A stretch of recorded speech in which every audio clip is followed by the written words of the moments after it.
The US dollar gapped a little bit higher in trading at the start of the trading session, but it's come off, but it's still higher on the day.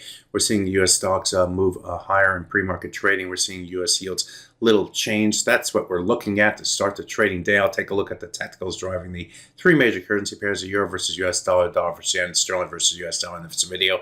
So let's get started.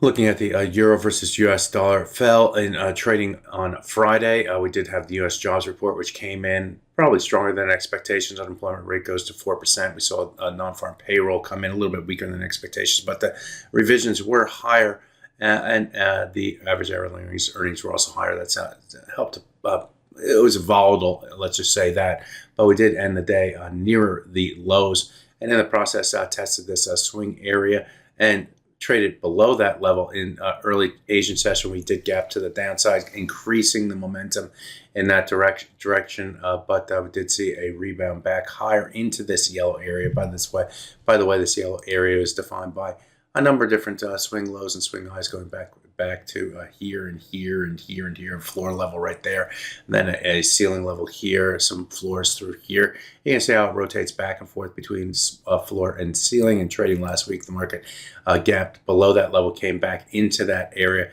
traded above and below it through this volatile time, and then rotated to the upside on Friday. We did stall rally through here, and again in trading here today. Also, this is near the broken 38.2% retracement. This move to the downside.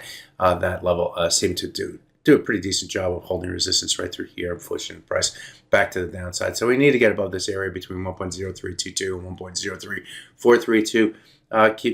Have traders looking toward the 100 and 200 hour moving average, 50% retracement.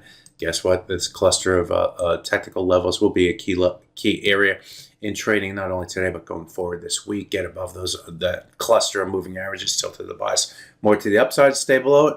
The bias is still probably more to the downside for the euro versus US dollar, or is not probably, it is. So be aware of that. Right now, with the price up below that cluster of technical levels and also below the swing area right here, the bias is most definitely favoring the sellers, but we are off the low levels, which gives traders some comfort if you're a buyer.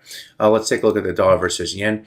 This currency pair fell below its 100 and 200 day moving averages in trading last week. That's this green line and this blue line right through here.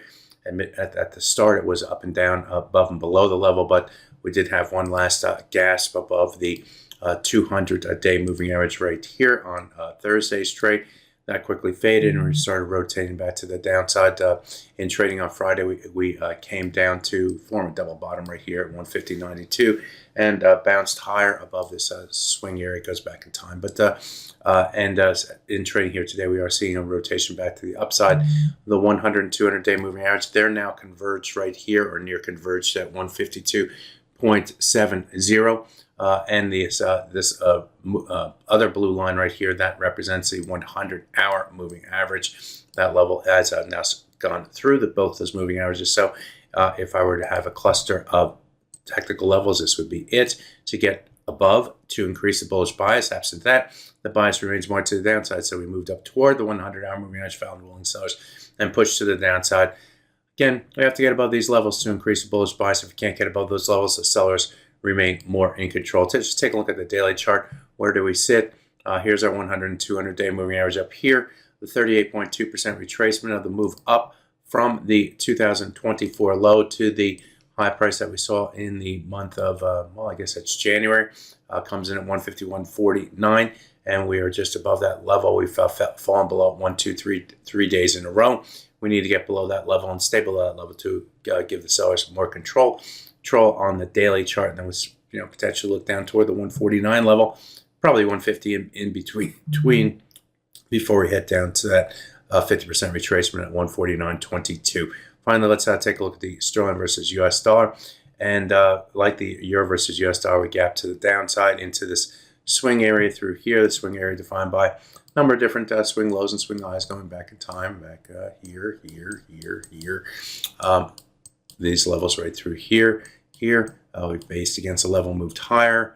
We felt a gap below it off of the tariff news there, And then in trading over the last week, we did see a rotation back to the upside in this area, once again acting as a floor between 1.2351 and 1.23759. And trading here today, we came down toward to that level in the early session, moved up higher, rotated back to the downside, found early support buyers against that level, and have rotated a little bit more to the upside. On top side, we do have the 100 and 200 hour moving averages, which act as and the 50% retracement of the move down from the December high to the January low. That level, all those levels come between 1.2427 and 1.2453. Getting above all those levels in trading today and going forward would be needed to increase the bullish bias absent that.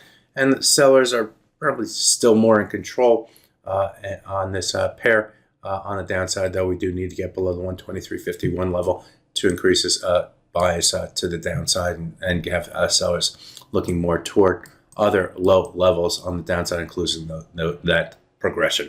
So there you have it. A look at 3 of the major currency pairs to kickstart your trading day. My name is Greg Mikulowski. Good fortune with your trading. Bye-bye now.